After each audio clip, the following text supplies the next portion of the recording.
Baik, terima kasih. Assalamualaikum warahmatullahi wabarakatuh. Selamat sore Bapak Ibu. Terima kasih sudah hadir pada sore hari ini. Izinkan saya memperkenalkan diri pada pertemuan ini. Nama saya Ria Rizky Andini, biasa dipanggil Dini. Saya di sini berperan sebagai mediator bersertifikat yang terdaftar di pengadilan yang ditunjuk sebagai mediator dalam kasus perkara pembagian harta bersama antara Ibu Fitri Wulandari dan Bapak Mario. Baik, sebelum saya menyampaikan maksud dan tujuan kita, boleh saya minta kembali kepada Bapak Ibu agar memperkenalkan terkait Bapak dan Ibu. Baik, boleh saya izin dimulai dari Ibu Fitri. Silakan Ibu. Ya, terima kasih Ibu Ria. Saya Fitri Wulandari, biasa dipanggil Wulan. Ya, itu saja. Baik, terima kasih Bulan atas partisipasinya dalam memperkenalkan diri. Selanjutnya Bapak, saya persilahkan Pak, boleh diperkenalkan kembali. Ya, perkenalkan nama saya Sylvester Mario, boleh dipanggil Mario Bu. Baik, berarti Bapak dan Ibu ini adalah mantan suami istri ya Pak ya? Ya. Bapak Mario dan Ibu Bulan, izinkan saya menjelaskan maksud kegiatan mediasi kita hari ini adalah melaksanakan perundingan atas perkara yang telah Ibu Ulan sampaikan ke pengadilan negeri, yaitu gugatan kepada Bapak Mario tentang pembagian harta bersama.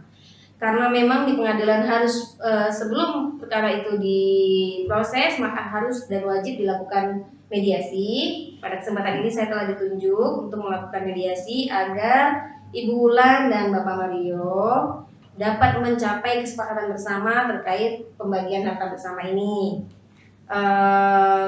Kita harapkan pembagian harta bersama ini bisa selesai dengan baik, sesuai dengan keinginan kita, tapi juga untuk kepentingan yang terbaik untuk kita semua. Nah, saya ingatkan lagi, sifat mediasi ini ada tertutup, jadi Bapak dan Ibu silahkan disampaikan keluh kesah dan tujuan tuntutan yang ingin disampaikan satu sama lain. Saya persilahkan dengan seluas-luasnya.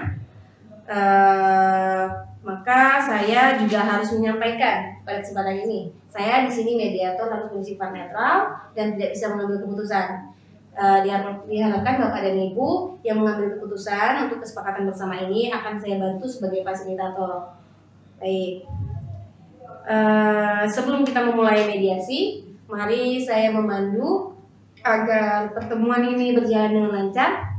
Mari kita bahas tata tertib agar sama-sama enak, tanpa ada tekanan dan tidak ada ketidaknyamanan dalam pertemuan ini. Baik Bapak ya, akan lebih baik kalau tertib ini kita sepakati bersama, dimulai dari Bapak dan Ibu. Kira-kira ada syarat tertentu yang ingin dilaksanakan? Silakan dari Ibu Ulan sebagai penggugat.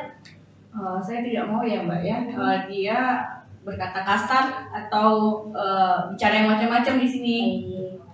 Baik, ya. Baik, itu aja Ibu. Cukup? Ya. Bapak Mario? Saya juga tidak mau kalau dia tuh nada tinggi di sini Bu. Oh ya. Baik, jadi kita sepakat pada pertemuan hari ini tidak boleh ada kata kasar dan ada nada tinggi ya. Kita harus saling menghargai. Saya juga ingin menekankan ketika saya mempersilahkan salah satu untuk berbicara, harapkan pihak yang lain untuk menunggu, nanti akan diberikan kesempatan. Kemudian saya juga, kita sepakat ya itu tata tertib kita ya. Baik, untuk memulai mediasi ini, saya ingin Bapak dan Ibu menyampaikan tuntutan dan permasalahan masing-masing yang ingin kita bahas dan bandingkan. Mungkin dari Ibu Ulan sebagai penggugat, kira-kira Ibu masalah sebenarnya seperti apa? Jadi gini ya Mbak ya, Bu Ria, saya sama Pak Mario ini memang sudah bercerai tahun 2022 kemarin. Keputusan cerainya ya baru terbit kemarin dari pengadilan agama. Kita menikah tahun 2018, punya 1 orang anak, dan selama pernikahan jujur saja dengan Pak Mario ini saya kurang gimana ya, Pak Mario ini sering pulang malam, tidak tahu waktu untuk anak dan istri. Jadi saya merasa dia punya selingkuhan. Oh, seperti itu. Iya, saya rasa dia punya wanita idaman lain lah, Mbak. saya merasa tidak dihargai di rumah. Saya sudah berusaha menjadi istri yang baik, menjadi ibu yang baik untuk anak saya, tapi ternyata Pak Mario tidak menghargai saya sebagai istri di rumah. 1 bulan saja dia nggak pernah pulang. Gimana saya mau ya jujur saja saya merasa tidak tahan dengan kehidupan rumah tangga saya seperti ini. Ya saya biarkan saja dia mau, tapi setelah itu ya saya berpikir ya lebih baik kita bercerai. Jadi akhirnya kita sudah mendapatkan akta cerai terkait dengan hal ini. Cuma yang menjadi ganjalan saya, Pak Mario ini saat ini sudah ingin menikah lagi. Dia sudah punya wanita lagi dan dia mau menikah, dan dia menginginkan rumah yang kami tempati ini dia tempati bersama wanitanya. Ya, saya sebagai ibu dari anak dia, ya saya tidak rela rumah ini menjadi milik mereka.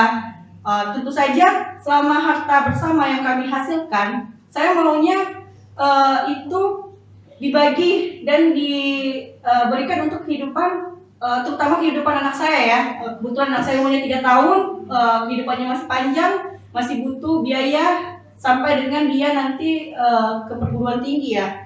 Nah, yang menjadi gugatan saya yang pertama, saya minta harta bersama kami yang dulunya kami hasilkan bersama, mulai dari mobil, motor, itu nanti menjadi milik saya atau milik anak saya. Kemudian untuk rumah saya maunya dijual saja, dijual dibagi 2. Saya nggak mau ada wanita itu tinggal di rumah kami yang pernah kami hasilkan bersama. Mungkin itu saja gugatan saya kepada Pak Mario, mungkin itu saja.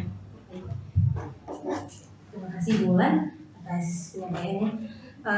Saya persilakan kembali Bapak Mario untuk menyampaikan permasalahan yang Bapak hadapi. Sebenarnya di sini saya udah malas cerita tentang waktu kami masih suami istri. Sebenarnya waktu itu saya nggak pernah ada selingkuhan, nggak pernah main cewek yang seperti dia pikirkan. Saya keluar 1 bulan itu ya karena ada kesibukan dinas, karena posisi saya juga penting dan saya belum bisa mempercayai yang di bawah saya, makanya saya jalan. Tapi kalau sesuai permintaan dia tadi tentang harta gunung gini, saya tuh sebenarnya nggak masalah kalau dia mau ngambil tanah saya untuk kebutuhan anak, nggak apa-apa, saya support.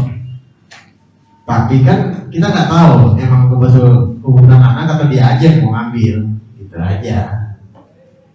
Baik, terima kasih. Sebelumnya izinkan saya bertanya Ibu, hasil dari akta cerai itu hak asuh kembali kepada Ibu atau Pak Mario?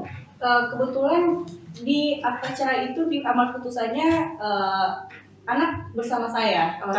Kenapa anak bersama saya? Karena di sana dia ketahuan, dia bohong. Dia bilang tidak ada wanita.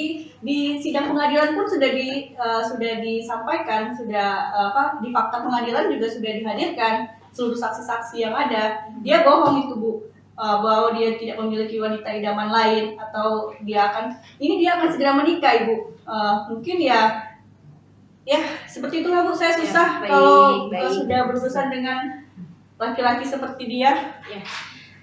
Baik Bapak Ibu, sekali lagi kita hari ini ingin membahas tentang perundingan harta bersama. Saya ingatkan, boleh izinkan saya untuk mengkonfirmasi bagaimana kalau kita fokus tentang pembagian harta bersama ini, karena akta cerai juga sudah diterbitkan. Selanjutnya kita akan fokus ke masalah ke depan untuk Bapak dan Ibu dan juga kepentingan anak-anak. Dalam hal ini anak yang 3 tahun memang perlu biaya ya Pak ya. Oleh karena itu, bagaimana pendapat Pak Mario tentang usulan Ibu Wulan tadi, jika semua harta bergerak itu menjadi milik Ibu Wulan dan tanah itu dibagi 2, dijual dan dibagi 2? Saya nggak setuju, karena itu cuma menguntungkan dia. Saya dapat ampas doang kayaknya. Jadi kalau walaupun kan sudah sama wanita itu ya gimana? Jangan dipotong dong, kan udah ada peraturannya. Ya, baik Ibu, mohon ditunggu ya. Jadi kalau saya semuanya dibagi dua, mau harta bergerak, tanah, bangunan semua dibagi dua. Alasannya apa Pak, kalau boleh tahu untuk dibagi semuanya? Iya, karena biar rata, kebutuhan anak ya kebutuhan anak, kebutuhan kita ya kebutuhan kita gitu loh. Ibu bagaimana kalau semuanya dibagi dua? Saya nggak setuju, Bu. Kenapa saya nggak setuju? Harta yang kami hasilkan ini sudah banyak habis sama dia. Ya otomatis kan untuk kebutuhan anak saya gimana? Saya tidak bisa, Bu. Saya punya anak 3 tahun untuk dihidupi. Bukan untuk saya harta itu. Harta itu ya untuk anak saya, anaknya dia. Oke. Baik Pak Mario, jadi Ibu Wulan sudah menegaskan kembali harta itu untuk anaknya, dan tujuan dia untuk tidak dibagi dua sepenuhnya mungkin karena memang terkait dengan kebutuhan anak. Apakah Pak Mario ada alternatif pendapat lain untuk kebutuhan anak? Kalau untuk kebutuhan anak gini aja deh, saya berani nanggung biaya pendidikan anak sampai kuliah, bahkan sampai kalau dia sukses, saya siap nanggung dari pendidikan, kesehatan dan lain-lain. Dan kalau untuk harta gunung gini saya tetap bertahan di bagi dua semua sama rata. Gitu ya. Ibu bagaimana Ibu dengan penawaran Bapak Mario? Kalau menanggung tanpa ada bukti, itu saya mau percaya apa? Sekarang posisinya kita harus ada benar-benar harta yang untuk disimpan untuk anak di masa depan. Kalau dia cuma bilang, saya akan menanggung sampai perguruan tinggi, sekarang posisinya dengan cara apa dia mau menanggung? Apa dia mau menafkahi, mengirimkan uang kepada itu? Saya juga tidak bisa pastikan dia mau menanggung sampai selesai anak saya sekolah. Tapi kalau dengan ada harta itu saya bisa simpan, saya bisa investasikan untuk anak. Nah, mungkin itu. Bagaimana Bapak? Ada opsi dari Ibu Wulan bahwa dengan adanya harta ini menjadi saving awal. Jadi Bapak juga nantinya tidak perlu setiap bulan untuk memikirkan. Jadi dengan harta ini menjadi saving awal gitu. Bagaimana pendapat Pak Mario? Oke, karena ini demi kepentingan anak, oke, saya setuju. Tanah itu boleh dibagi dua, dijual. Baik, kalau untuk tuntutan terkait kendaraan Pak? Terkait tuntutan, saya sih berharapnya bagi dua juga. Bagi dua. Baik Ibu, gimana Ibu kalau kendaraan dibagi dua? Oke, kalau memang seperti itu kendaraan, mobil Fortuner di saya mungkin motor ke bapaknya. Karena mobil Fortuner itu untuk mengantar anak saya yang saat ini sedang terapi perawatan. Nggak mungkin dia pakai motor kan? Mungkin mobil Fortuner yang saya minta untuk anak. Baik. Itu dari Ibu Wulan alternatifnya. Mungkin Bapak Mario bisa mengkonfirmasi apakah setuju atau tidak. Oke, saya setuju karena kepentingan anak saya. Oke, baik. Jadi saya bisa menyimpulkan keputusan dari para pihak. Dari gugatan yang sebelumnya ada hal-hal yang dituntut. Jadi sudah disepakati Bu ya, pembagian harta gonogini ini bahwa untuk tanah dan rumah akan dijual dan nantinya dibagi dua untuk kepentingan anak, dan kemudian kendaraan mobil akan diberikan bagiannya kepada Ibu Wulan, sedangkan untuk motor akan diberikan kepada Bapak Mario. Seperti itu ya. Jadi sama-sama dapat kendaraan, sama-sama dapat hasil dari penjualan rumah dan tanah itu. Karena memang pada prinsipnya kita menikah ini adalah sebenarnya untuk kebahagiaan anak, Kak Bu ya. Harta juga bisa kita cari, yang penting anak kita tidak kekurangan di kemudian harinya. Alhamdulillah. Bagaimana, saya konfirmasi lagi, sepakat Ibu yang saya bacakan tadi?